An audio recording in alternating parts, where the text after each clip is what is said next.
Hello friends, তো আজকে ছিল আমাদের এখানে ধর্মতলার পুজো, মানে মা সিদ্ধেশ্বরীরও পুজো হয় বেতায় একই দিনে। এটা হচ্ছে আমাদের বাড়ির সামনে মেলাটা বসেছিল, প্রত্যেকবার বসে।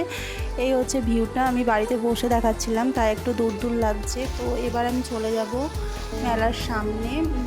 এই যে এবার হচ্ছে মেলাটার সামনে আমি চলে এসেছি। এই যে এত ভিড়, এত মানুষজনের, এবং সেই বৈশাখ মাস উপলক্ষে পাঠাবলিও হয়, তো তার জন্য এত লোকজন, এত ভিড়, প্রচণ্ড ভিড় ছিল এইটুকু জায়গার ভেতর, মানে এত লোক ভাবাই যায় না। আর এই হচ্ছে আমি সুমনা, রিয়াদি সবাই ছিলাম। তো সবাই এখানে মেলাটা দেখছিলাম, আমাদের বাড়ির সামনেই মেলা যদিও। তো এখানকার মেলা টেলা দেখে, এখানে হচ্ছে পাঠার খুব হবে জায়গাটা যেটা দেখালাম। তো এখানকার মেলাটা দেখে এবার আমরা চলে যাব বেতায় সিদ্ধেশ্বরী মায়ের মেলা দেখতে। তো এই হচ্ছে বেতায় ঠাকুরটা, মন্দিরটা।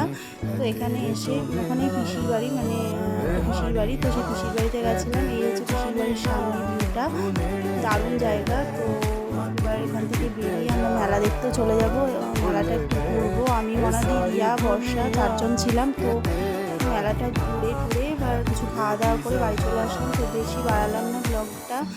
এই হচ্ছে জিনিসপত্রগুলো দেখছিলাম, তো সব দেখে কেনাকাটা করে কিছু বাড়ি চলে আসলাম। তো আজকে ব্লগটা এই পর্যন্ত, ভালো লাগলে লাইক করে দিও।